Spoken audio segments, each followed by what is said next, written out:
The 19th day of May 1945 marked a peculiar moment in American military history when German prisoners of war, freshly arrived at Camp Concordia in Kansas, stood frozen in disbelief before what their captors called a mess hall kitchen. Hauptmann Wilhelm Richter, decorated officer of the Wehrmacht's 7th Army, clutched the metal spatula handed to him by a grinning American corporal as though it might explode.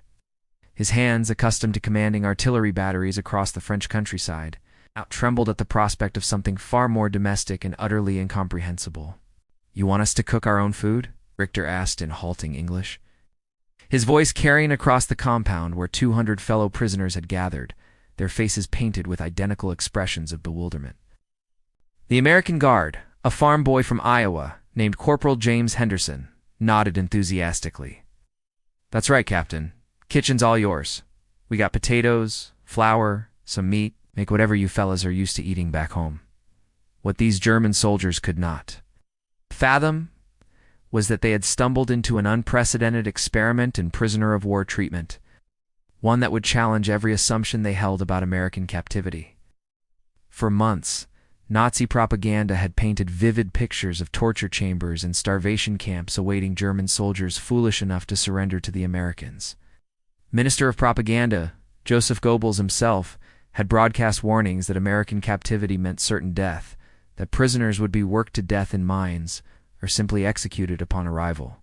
Yet here stood Richter and his men, surrounded by sacks of Idaho potatoes, fresh vegetables from local Kansas farms, and cuts of beef that many of them had not seen since before the war began. The kitchen gleamed with cleanliness, industrial ovens stood ready, and the Americans were simply walking away, trusting armed enemy soldiers with knives, with fire, with freedom of movement within the cooking space. Obergefreiter Hans Müller, a baker's son from Bavaria who had served 3 years on the Eastern Front, stepped forward cautiously. His eyes scanned the ingredients with professional interest, his mind already calculating ratios for proper German bread. "This is not a trick?" he asked Henderson, suspicion thick in his accent. "No trick, buddy," Henderson replied, hitching his rifle higher on his shoulder with casual indifference that spoke volumes about his lack of fear. "Geneva Convention says we gotta feed you the same rations our boys get. But headquarters figured you'd rather eat food that tastes like home than our army slop. Can't say I blame you." The reference to the Geneva Convention struck several prisoners simultaneously. They had heard of it naturally, but never imagined the Americans would actually follow it, according to a detailed account later published in the Kansas City Star in 1946. This moment represented a turning point in how these particular prisoners understood their captivity. The newspaper interviewed several former POWs who described their shock at American adherence to international law, something they had been told was merely propaganda itself. Richter set down the spatula and surveyed his men, seeing reflected in their faces the same cognitive dissonance that gripped him. They had been conditioned for brutality, prepared for deprivation, steeled for the worst. Instead, they faced something far more destabilizing: basic human decency. The 21st of May, 1945 found the prisoners of Camp Concordia engaged in their 3rd day of independent cooking, and the psychological impact was beginning to crystallize into something the camp's American administrators had not fully anticipated. Lieutenant Colonel James Watkins, the camp commander, walked through the mess hall that evening, observing German soldiers laughing over steaming pots of sauerbraten. The rich aroma of braised beef and vinegar filling the air with scents that transported these men thousands of miles eastward to kitchens they feared they might never see again. Watkins had implemented this policy based on practical considerations outlined in a memorandum from the War Department dated the 8th of March, 1945, which encouraged camp commanders to allow POWs maximum self-governance within security parameters. The thinking was straightforward. Contented prisoners caused fewer disturbances, required less oversight, and could be more productively employed in the labor programs that helped ease America's wartime agricultural shortages. Nobody, however, had predicted the profound emotional response it would trigger. Feldwebel Ernst Becker, a career soldier who had fought in Poland, France, and Russia before his capture near the Ruhr Valley, sat alone that evening with his meal, tears streaming silently down his weathered face. When questioned later by a camp chaplain, Becker explained through broken English and gestures that he could not reconcile the monster he had been told to expect with the reality he was experiencing? "They treat us like men," he kept repeating, as though the phrase itself was a revelation requiring constant verbal confirmation to believe.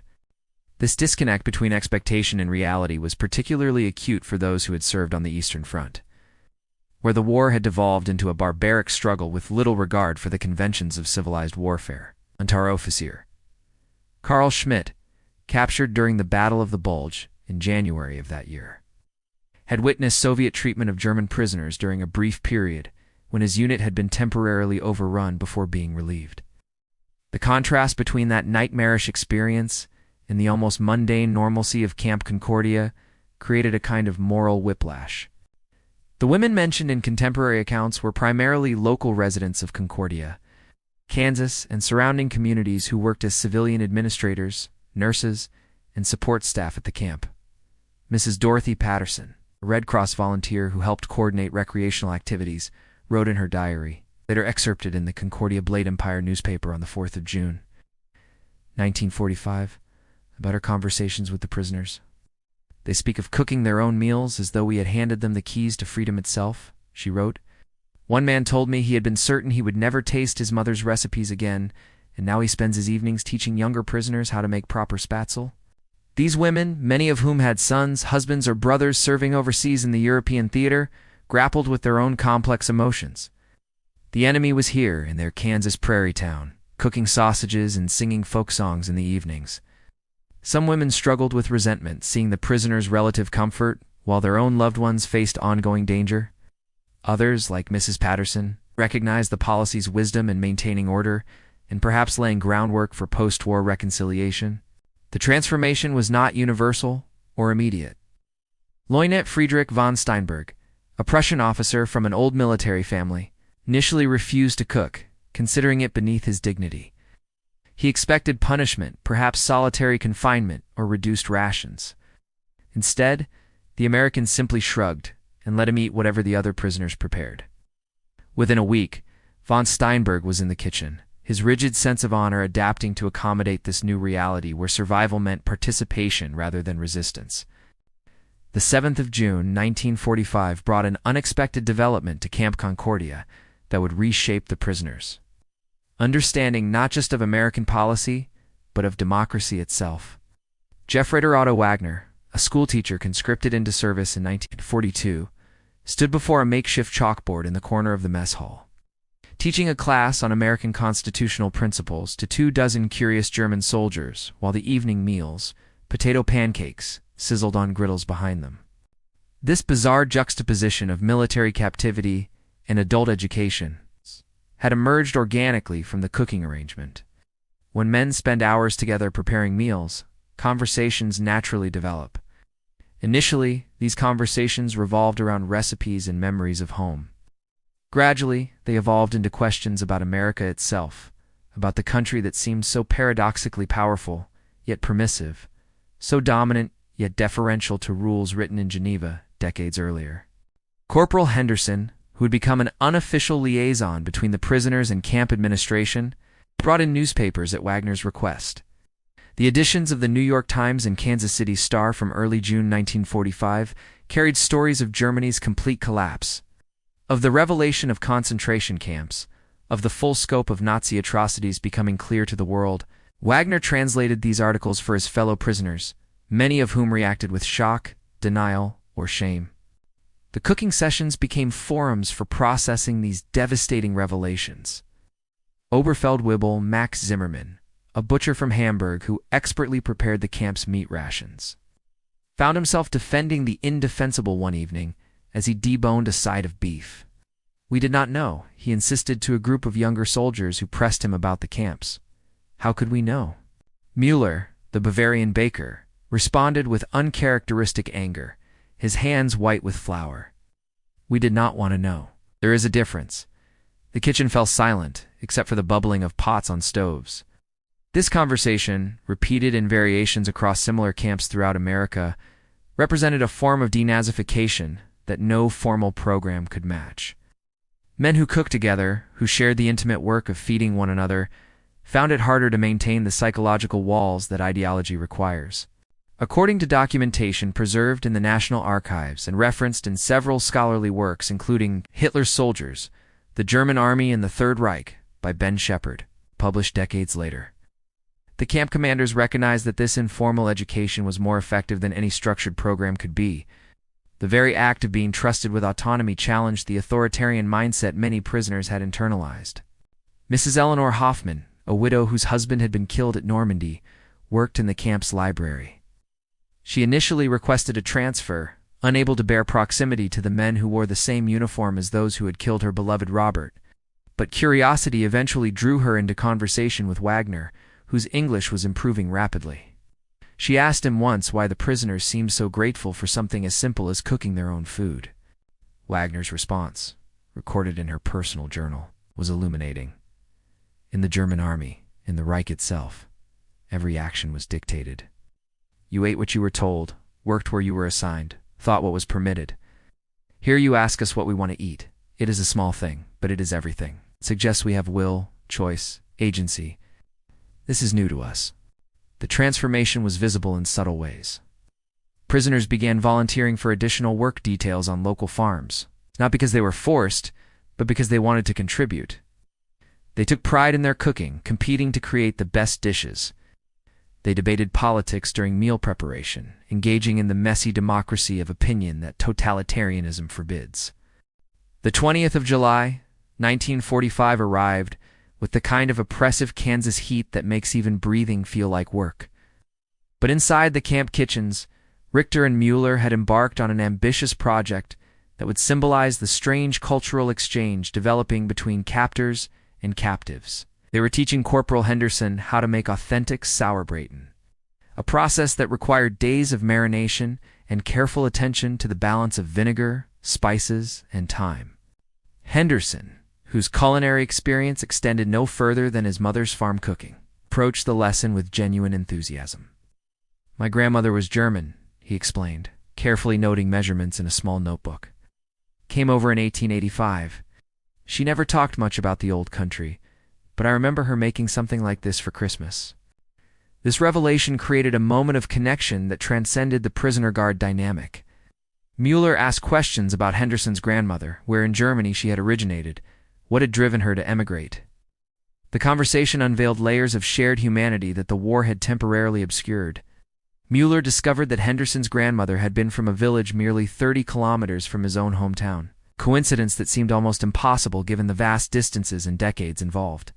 The exchange of recipes became, in effect, an exchange of culture and understanding. American guards brought in their mothers' and wives' recipes for the prisoners to try. German POWs adapted traditional dishes to available American ingredients, creating fusion cuisine decades before that term entered common usage. Zimmerman's American-style hamburgers seasoned with German spices became legendary throughout the camp. Wagner created a dessert combining American apple pie techniques with German streusel traditions that even Lieutenant Colonel Watkins admitted was superior to anything he had tasted stateside. Local Kansas women, gradually overcoming their initial resistance, began attending demonstration cooking sessions on Saturday afternoons. Mrs. Catherine Brennan, whose 2 sons were serving in the Pacific Theater, brought her grandmother's recipe for Irish soda bread, which inspired a friendly competition with Muller's German bread-making techniques. These gatherings, carefully supervised but remarkably cordial, represented a small-scale version of the reconciliation that would be necessary when the war finally ended. The camp newspaper, mimeographed sheet called The Concordian, produced by both American staff and German prisoners, featured a regular cooking column by the 15th of August, 1945. This publication, examples of which are preserved in the Kansas State Historical Society archives, shows the evolution of camp life from pure detention to something approaching community. The cooking column included both German and American recipes, often with notes about substitutions or adaptations needed for ingredients available in Kansas versus those common in Bavaria or Prussia. Not all prisoners participated enthusiastically. Hauptmann von Steinberg, having overcome his initial resistance to cooking at all, nonetheless maintained a certain aristocratic distance. He cooked efficiently but without joy, viewing it as a duty rather than a pleasure. In conversation with Wagner, he expressed concern that this comfort, this domesticity, was weakening the men's military discipline. When the war ends, he argued, we will return to a Germany that will need strength, not men who have become soft in American kitchens. Wagner's response was pointed. Perhaps we will return to a Germany that needs men who remember how to live, rather than only how to fight. This philosophical divide reflected larger tensions within the prisoner population about what defeat meant, what Germany would become, and what role they would play in whatever came next. The revelation of Japan's surrender on the 15th of August, 1945 brought these tensions into sharp focus. The war was truly over. In the camp kitchens that evening, prisoners prepared meals in relative silence, each man contemplating his uncertain future. Would they be sent home immediately? Would there be homes to return to? The cities many had known were rubble. The government they had served was destroyed. The cooking continued, but its meaning had shifted subtly from an unexpected privilege of captivity to a skill that might be essential for survival in whatever Germany awaited them. The 3rd of September, 1945, found the prisoners of Camp Concordia embarking on their most significant culinary project yet, one that would directly connect their kitchen work to the agricultural labor they performed in surrounding Kansas farmlands. The local harvest was beginning, and the prisoners who worked the fields were bringing back bushels of corn, tomatoes, squash, and beans that needed processing and preservation for the winter months ahead. Zimmerman, whose peacetime butcher shop had also sold preserved vegetables, organized the prisoners into efficient canning teams. The camp's American administrators, recognizing an opportunity to both feed the prisoners through winter and contribute to the local community, authorized the purchase of additional canning equipment. Within days, the mess hall had transformed into a processing facility where German precision met American agricultural abundance. The women of Concordia, many of whom had been canning vegetables for years as part of the wartime Victory Garden effort, were invited to share their techniques. Mrs. Patterson organized these sessions, which created some of the most remarkable scenes of the entire camp's history. Here were German soldiers who had fought across Europe, now sitting side by side with Kansas farm wives, learning the proper temperature for water bath canning and the right ratio of vinegar for pickling. Mrs. Sarah Jennings, whose husband operated a dairy farm 10 miles from the camp, taught a class on making preserves. She had initially refused Mrs. Patterson's invitation, but her practical nature eventually overcame her hesitation. Food is food, she explained to her skeptical sister, and teaching a man to feed himself is just good sense, no matter what uniform he used to wear. Her first session attracted 15 prisoners, including several who had never cooked before being captured.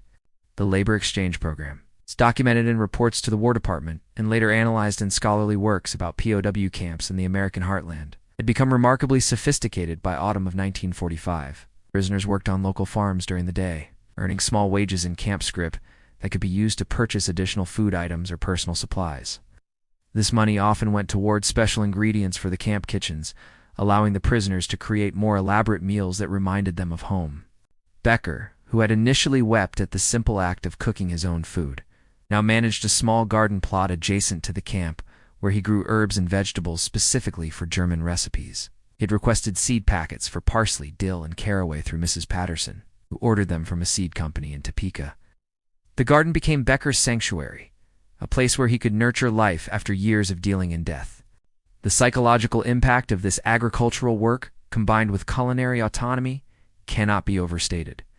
Wagner, in a letter to his sister in Germany that passed through camp censors and is now preserved in archival collections, wrote, "We are learning to be men again, rather than merely soldiers. I plant seeds and watch them grow. I prepare food and share it with others. These are the actions of builders, not destroyers. Perhaps when we return home, we will remember these lessons." Not every prisoner adjusted well to this new reality. Lieutenant Hans Dietrich, captured at the Battle of Aachen in October 1944, suffered from what would later be recognized as post-traumatic stress. The kitchen's heat and noise sometimes triggered flashbacks to combat.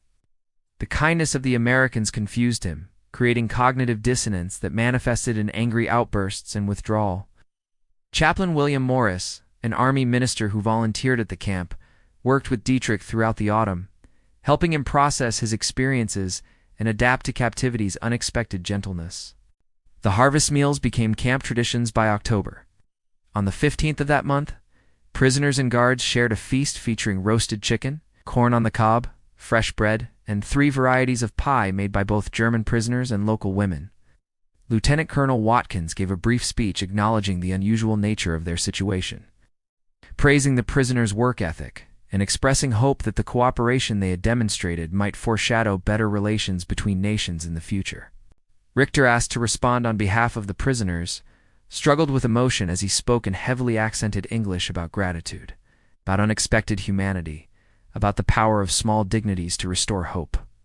The 11th of November, 1945, marked the first peacetime armistice day since 1939, and at Camp Concordia, the prisoners observed it with a mixture of relief and melancholy while preparing the camp kitchens for the Kansas winter. The question of repatriation loomed large in every conversation. Germany was divided, occupied, and devastated. Many prisoners feared returning to homes that no longer existed, families that might have perished in the Allied bombing campaigns or the Soviet advance. Mueller received a letter that day from his mother in Bavaria, the first communication he had received from home in 8 months. The American Red Cross had facilitated the correspondence, routing it through Switzerland before it arrived in Kansas. His mother wrote that their bakery had been destroyed in an air raid in March, that his father had died of pneumonia the previous winter, that his younger brother was missing somewhere in Russia. She asked when he would come home, not understanding that he had no control over that decision. He read the letter aloud to Richter while they prepared the day's bread, his voice breaking several times. The kitchen, usually full of conversation and occasional laughter, fell silent as other prisoners stopped their work to listen. When Mueller finished, Zimmerman placed a hand on his shoulder. "You will rebuild," he said quietly. "We will all rebuild." This sentiment of reconstruction through practical skills had become central to how many prisoners conceptualized their future. Wagner had begun compiling a cookbook, documenting both the German recipes they prepared from memory and the American dishes they had learned. He envisioned it as a bridge between cultures, something that might be published when he returned to Germany to show his countrymen that Americans were not the monsters portrayed in Nazi propaganda. The cookbook project attracted contributions from throughout the camp. Prisoners sketched illustrations, wrote introductions to various dishes, and included personal stories about particular recipes. Mrs. Hoffman, a librarian who had initially resisted working with the prisoners, helped Wagner with English translations and suggested that American recipes be included alongside German ones. The manuscript, which Wagner worked on throughout the winter, represented a collaborative act of cultural diplomacy from an unlikely source. Camp Concordia's administration had received preliminary guidance from the War Department indicating that repatriation would be a gradual process, potentially extending into 1946 or beyond. Germany's infrastructure was so devastated that processing and transporting hundreds of thousands of prisoners would take time. This news was met with mixed reactions. Some prisoners were desperate to return home regardless of conditions. Others, particularly those from the Soviet occupation zone, feared what awaited them. The cooking continued, but its context had shifted again. Skills that had begun as a surprising privilege were now viewed as practical training for survival in a destroyed homeland. Zimmerman taught advanced butchering techniques to anyone interested, knowing that meat would be scarce in post-war Germany, and the ability to make the most of limited supplies would be essential. Becker shared agricultural knowledge gleaned from his garden work, understanding that food production would be critical in a country whose farming infrastructure had been shattered. The women of Concordia maintained their involvement. Through the winter months, Mrs. Brennan organized a Christmas program for the 25th of December, 1945, where prisoners and local residents shared holiday meals. The event was covered by the Concordia Blade Empire in a thoughtful article that acknowledged the strangeness of celebrating Christmas with former enemies while American servicemen were still overseas, but also recognized the shared humanity that the season emphasized. Schmidt, the veteran of the Eastern Front, who had initially struggled with the cognitive dissonance of kind treatment, had undergone a remarkable transformation. He volunteered to teach German language classes to interested American guards, and he worked with Wagner on the cookbook project. "What a letter to his wife, portions of which he shared with Chaplain Morris," Schmidt wrote. "I have learned that there is a difference between a nation's government and its people. The Americans we meet here are farmers and shopkeepers, fathers and sons. They bear us no personal hatred, though they had every right to, and this lesson is worth more than any military training I ever received." The 23rd of January, 1946, brought an unexpected visitor to Camp Concordia, who would catalyze deeper reflection on the cooking program's broader implications. Professor Howard Mitchell, a sociologist from the University of Kansas, arrived to conduct interviews with prisoners as part of a War Department study on POW treatment and its effects on post-war attitudes. His first stop was the camp kitchen, where he found Richter teaching 3 younger prisoners the intricacies of making proper rouladon, beef rolls stuffed with bacon, onions, and pickles. Mitchell watched the lesson with fascination, taking notes on the dynamics between the men, the careful attention to technique, the obvious pride Richter took in passing on knowledge. When the cooking session ended, Mitchie asked Richter a question that would become central to his eventual research paper. How has being allowed to cook your own food changed your perception of your captivity? Richter considered the question carefully, wiping his hands on his apron before responding. It has changed everything, he said slowly in his improving English. In the Wehrmacht, we learned that strength comes from discipline, from following orders without question. Here, your Americans have shown us that strength can also come from choice, from responsibility given rather than demanded. When you trust a man with something as fundamental as feeding himself, you acknowledge his humanity. That is a powerful thing. This interview and dozens of others Mitchell conducted over the following weeks would form the basis of an influential article published in the American Journal of Sociology in 1947. The paper argued that the cooking program represented a form of rehabilitation that conventional prisoner treatment could never achieve. By granting autonomy in something as basic and essential as food preparation, the American camp administrators had inadvertently created a laboratory for democratic participation. Wagner, ever the educator, engaged Mitchell in extended conversations about pedagogy and social transformation. He explained how the kitchen had become a classroom more effective than any formal setting could be. When we cook together, there is no hierarchy, Wagner told him. The officer who commanded a company must ask the private who was a chef how much salt to use. The committed Nazi must work alongside the conscript who never believed in the ideology. The food does not care about rank or politics. It only responds to skill and care. Muller's cookbook project particularly interested Mitchell, who recognized it as a document of cultural synthesis. The recipes written in both German and English, the annotations about ingredient substitutions, the personal stories accompanying each dish, all of it represented a kind of bridge building that official reconciliation efforts struggled to achieve. Mitchell encouraged Mueller to continue the project and helped him contact publishers who might be interested in the completed manuscript. The concept of rehabilitation through responsibility was not unique to Camp Concordia. Mitchell's research later expanded through visits to other camps, revealed that facilities allowing POW autonomy in various forms, whether cooking, farming, or craft work, consistently reported fewer disciplinary problems, higher morale, and more positive attitudes toward American society among prisoners. The correlation was striking enough that military officials began incorporating these findings into policy recommendations. Oberst Franz Weber, the highest-ranking officer among the Concordia prisoners, had initially maintained distance from the cooking program, viewing it as beneath his dignity. But by January 1946, even he had been drawn in. He worked with Zimmerman on a project to create sausages using American ingredients but German techniques. The result was distinctive enough that local butcher shops expressed interest in the recipe. Weber's participation represented the breaking of the final hierarchical barrier in the kitchen. When a colonel willingly takes direction from an enlisted man with culinary expertise, it signals a fundamental shift in how authority is understood and exercised. This was not the military hierarchy these men had known, where rank determined all. This was meritocracy in its purest form, skill and knowledge, conferring authority regardless of former position. Mrs. Patterson, observing these dynamics, remarked to Mitchell during an interview, "What's happening in that kitchen is more important than anyone realizes. These men are learning democracy not through lectures or pamphlets, but through practice. They're learning that competence matters more than title, that cooperation produces better results than command, that individual initiative benefits the collective. It's America's real strength, and they're absorbing it while they think they're just making dinner." The 14th of March 1946 saw the implementation of a new policy at Camp Concordia that would further transform the prisoners' relationship with food and autonomy. The War Department, influenced partly by studies like Mitchell's preliminary findings, authorized POW camps to establish more robust canteen systems where prisoners could use their earned wages to purchase supplementary food items.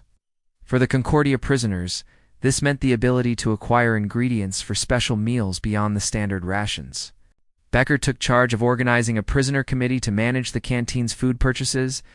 He approached the task with the precision of a military operation, surveying prisoners about preferences, negotiating with local suppliers for bulk purchases, and establishing a fair system for distributing special ingredients.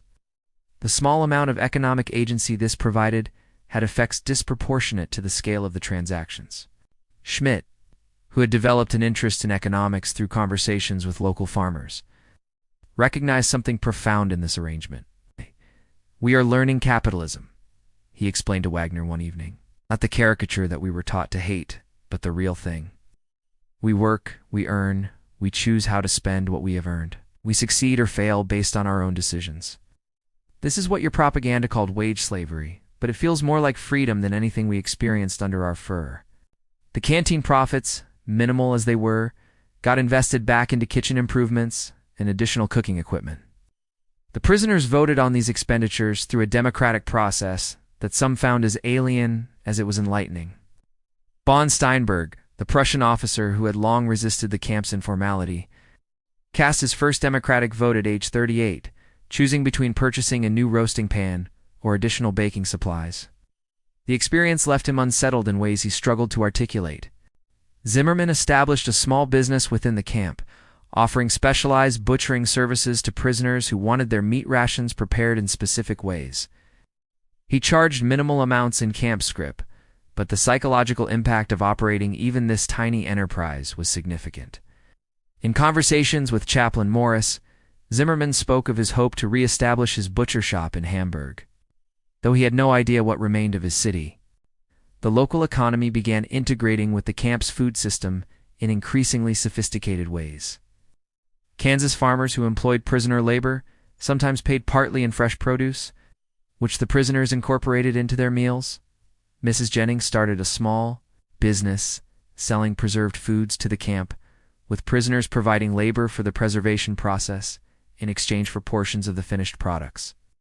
These economic relationships, documented in local newspaper articles throughout the spring of 1946, represented a level of integration between captors and captives unprecedented in modern warfare. Not everyone approved of these developments. Some local residents felt that prisoners were being treated too well, that their comfort dishonored American servicemen who had suffered in Axis captivity. Letters to the Concordia blade buyer throughout March and April debated the propriety of the camp's policies. One particularly pointed letter from a mother whose son had been held in a German stalag asked why enemy soldiers should eat better than her boy had while imprisoned.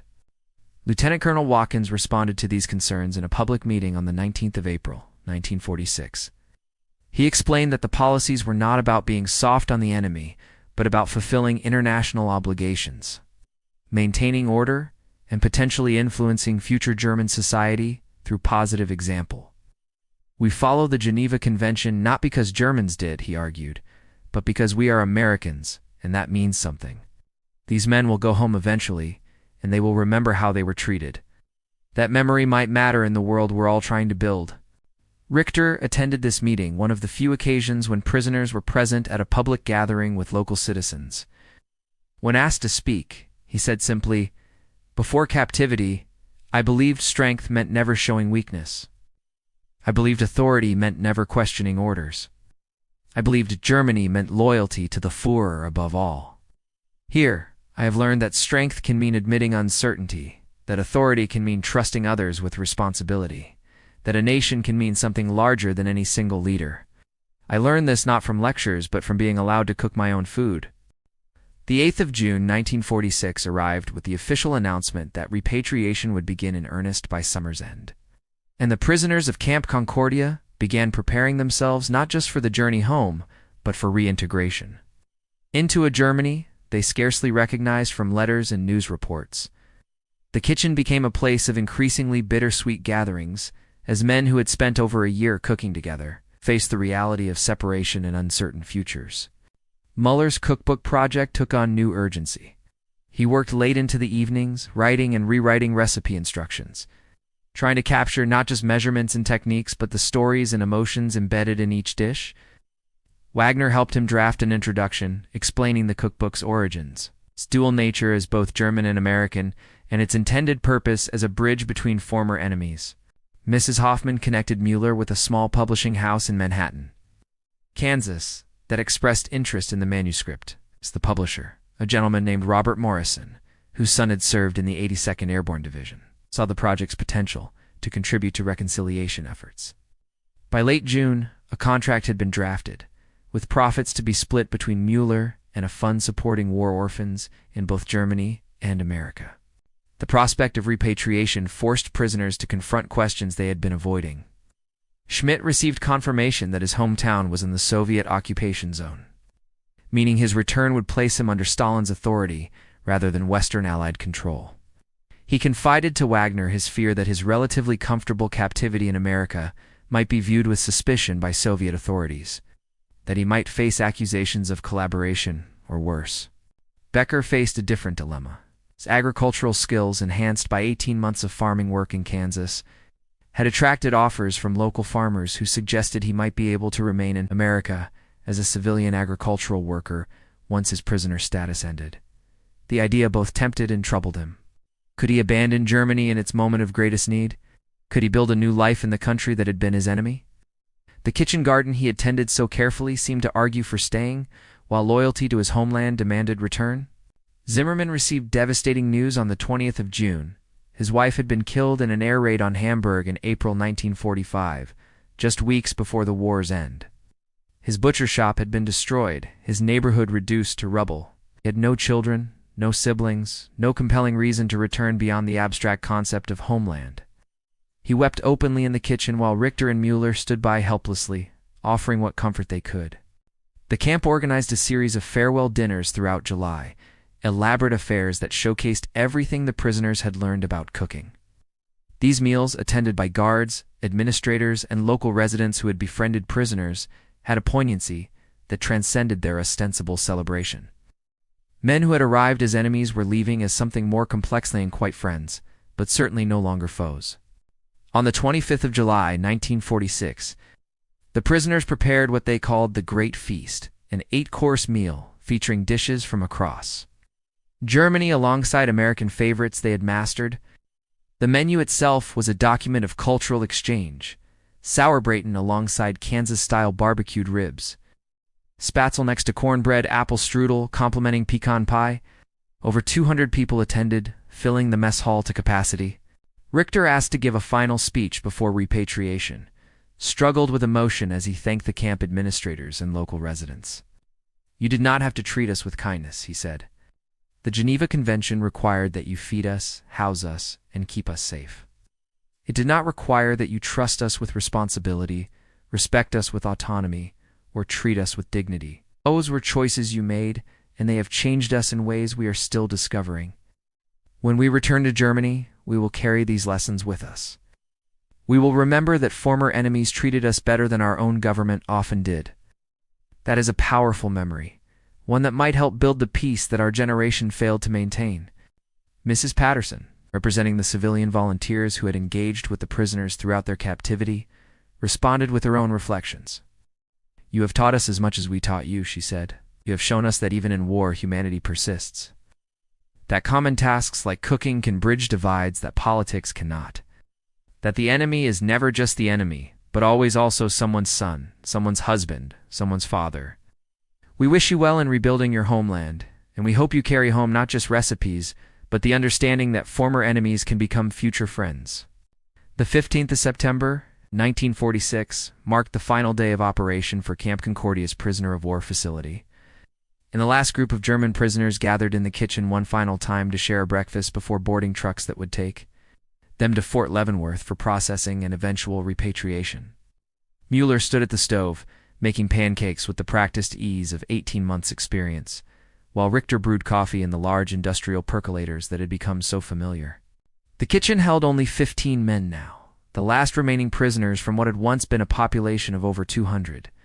Most had already departed in groups throughout August and early September. These final 15 had been delayed by paperwork complications, medical evaluations, or in Schmidt's case, agonizing indecision about whether to request transfer to the Western occupation zones, rather than return to his home in the Soviet sector.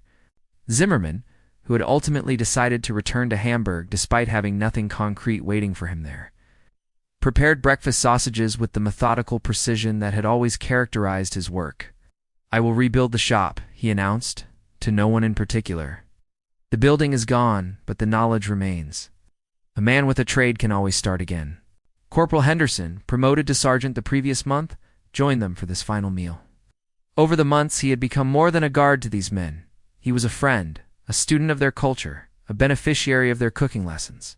His grandmother's sauerbraten recipe, refined with Muller's help, had become a family treasure. He carried a copy of Muller's cookbook manuscript in his duffel bag, a gift from the author inscribed with a note of gratitude.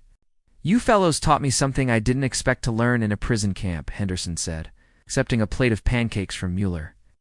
"You taught me that feeding people, really feeding them, giving them choice and control over something as basic as their meals, is a form of respect that changes everything. I'm going back to farming when I muster out next month, and I'll remember that." Wagner, whose English had become nearly fluent, reflected on the pedagogical implications of their experience. "The kitchen was our real school," he said. "More than any lecture or pamphlet could achieve, the act of cooking taught us about responsibility, cooperation, democracy, and dignity.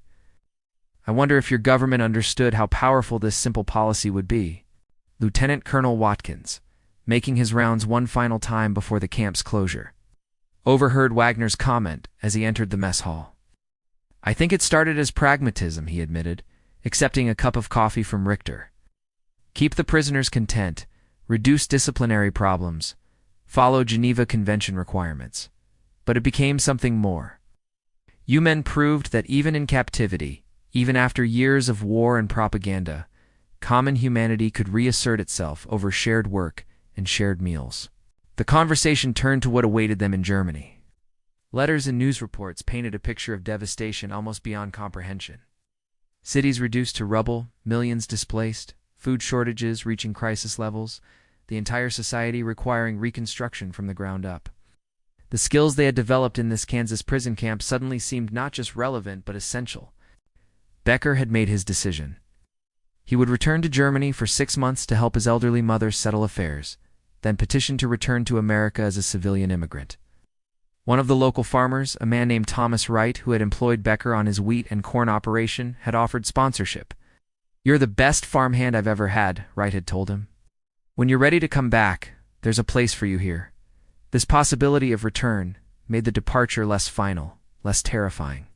Schmidt had finally received approval to be repatriated to the British occupation zone rather than the Soviet sector. A bureaucratic victory that had required intervention from military chaplains and Red Cross officials. He would not return to his hometown, would likely never see his childhood home again. But at least he would be in Western Germany, where former POWs from American camps were not automatically suspect. Von Steinberg, the aristocratic Prussian who had resisted the informality of camp life for so long, surprised everyone by speaking with uncharacteristic emotion. "I came here believing that strength meant rigidity, that honor meant refusal to adapt. I leave understanding that true strength is the ability to change, and true honor means acknowledging when you were wrong. The world I knew is gone, destroyed partly by my own participation in a criminal regime. Perhaps we can build something better from the ruins."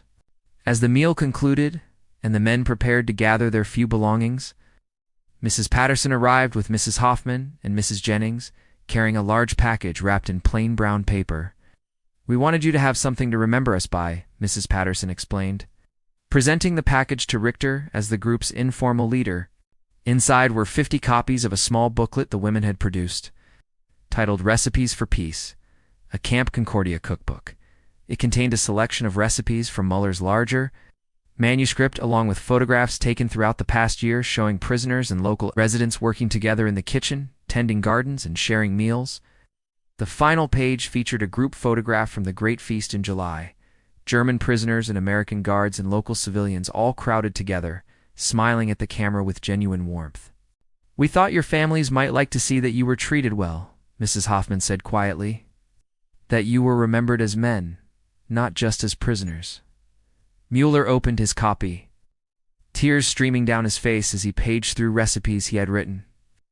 Seeing them now professionally typeset and illustrated, Wagner placed a hand on his friend's shoulder, equally moved by the gesture. The booklet represented validation of everything they had tried to accomplish with the larger cookbook project, proof that the cultural bridge they had attempted to build was real and valued. The trucks arrived at 8 o'clock in the morning, their engines rumbling through the quiet camp. The prisoners loaded their belongings, minimal possessions, supplemented by gifts from local residents, letters from new friends, and for several copies of cookbooks both published and unpublished. Henderson shook hands with each man, struggling to maintain military composure as he said goodbye to prisoners who had become confidants. Lieutenant Colonel Watkins delivered brief remarks, thanking the prisoners for their cooperation and wishing them success in rebuilding their homeland. "You came here as enemies," he concluded.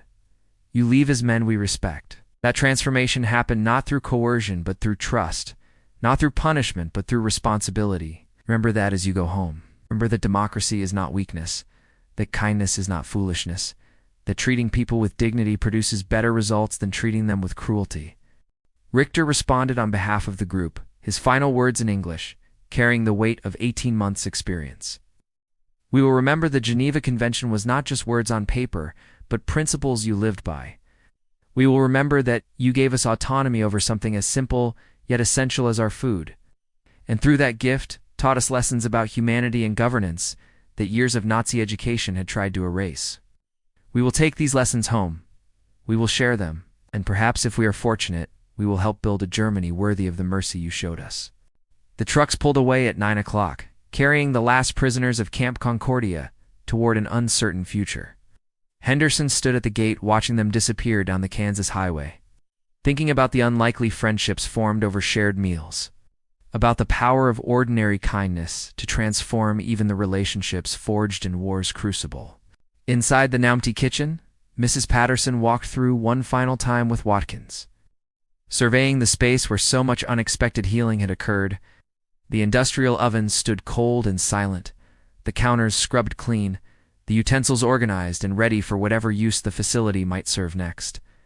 But the room retained an atmosphere, a sense of significance that transcended its humble function.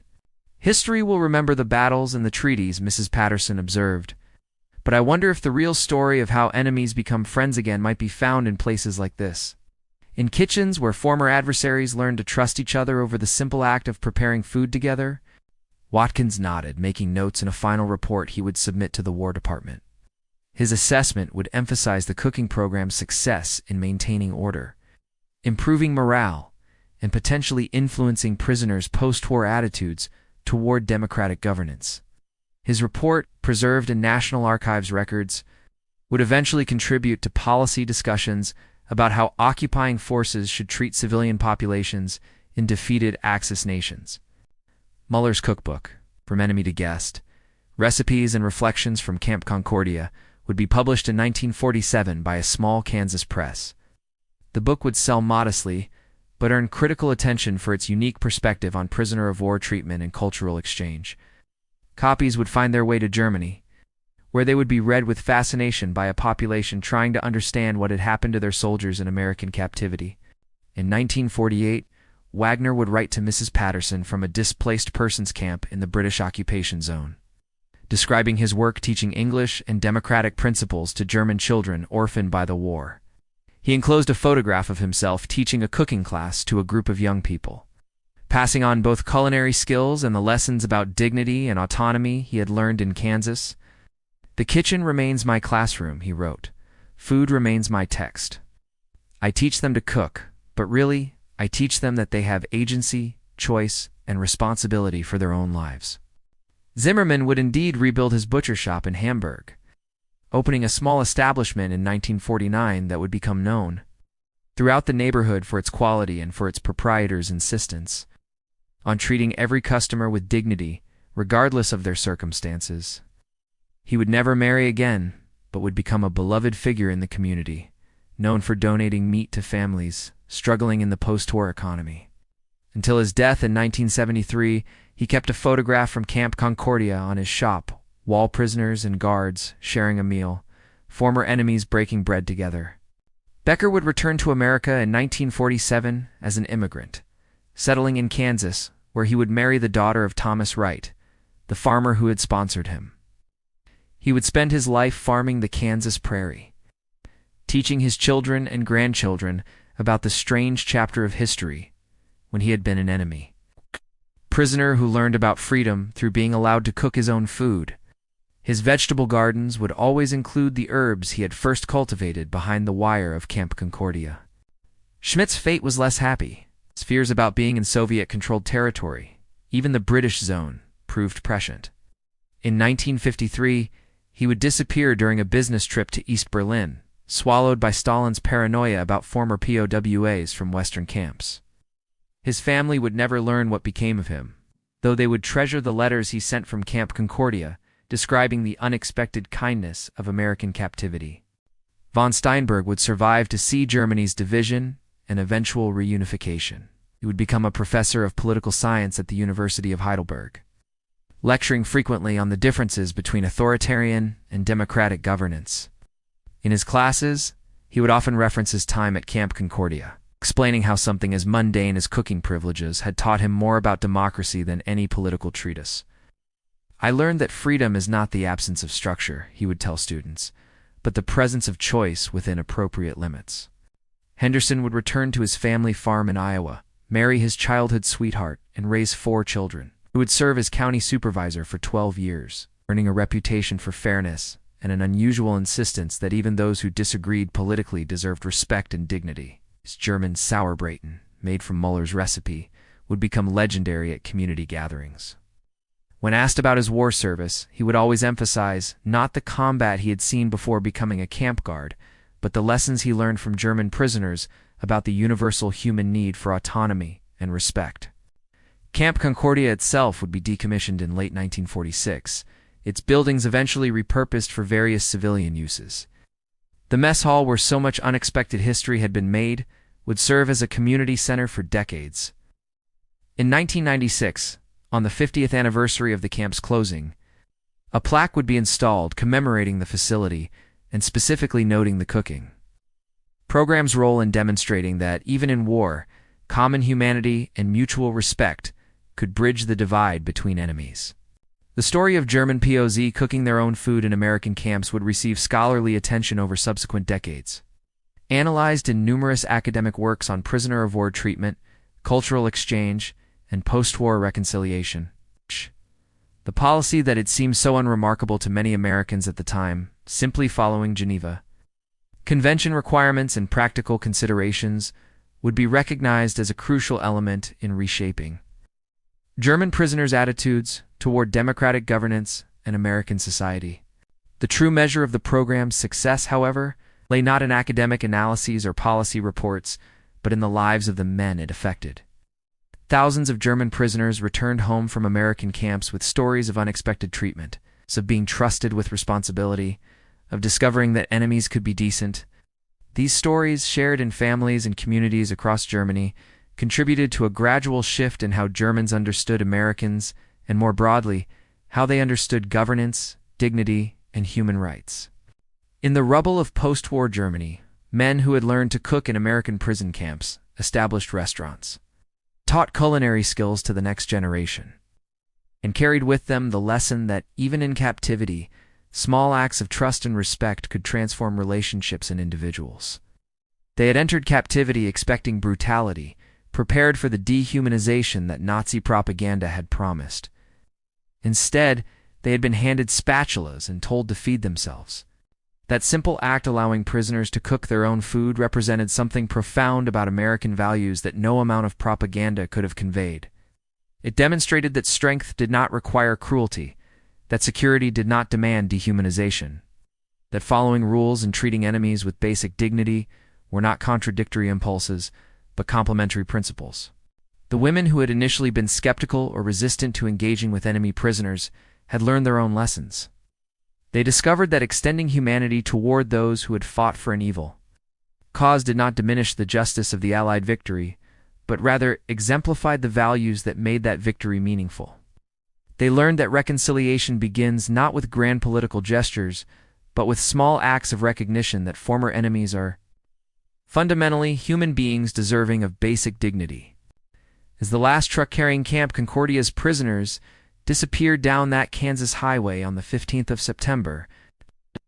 It carried men transformed not by punishment or re-education programs, but by the simple experience of being treated as responsible human beings. They had cooked their own food, made their own choices within appropriate limits, and discovered that democracy was not the weakness Nazi ideology had portrayed, but a different kind of strength, one based on trust, autonomy, and mutual respect, rather than coercion and control. The kitchen, that most domestic and universal of spaces, had become an unlikely classroom where enemies learned to be citizens, where captivity became education, and where the seeds of post-war German democracy were planted one meal at a time. The women who had watched this transformation with initial disbelief had become witnesses to history's quiet turning, the moment when yesterday's enemies began their journey toward becoming tomorrow's allies. In the end, the story of German POWs, who could not believe Americans let them cook their own food, became a story about the power of small dignities, the importance of following principles even when dealing with enemies, and the unexpected ways that peace is built not just through treaties and politics, but through the ordinary human connections forged over shared meals and mutual respect. It was a story about how democracy is taught not just through lectures but through practice, how trust begets trust, and how the simple act of handing a spatula to an enemy can begin the long process of transforming that enemy into something else entirely, a fellow human being, deserving of the same dignity and autonomy that all people require to flourish. The legacy of Camp Concordia, and camps like it, would echo through decades of American foreign policy, informing how occupying forces treated defeated populations, how international humanitarian law evolved, and how former enemies navigated the difficult path toward reconciliation. But for the men who had been there, who had stood in those kitchens and learned to cook while wearing the uniform of a defeated army, the legacy was more personal and profound. They had learned that even in humanity's darkest hours, decency could persist. They had learned that treating people with dignity was not naive idealism but practical wisdom. And they had learned that the difference between civilization and barbarism sometimes comes down to something as simple as being allowed to cook your own food.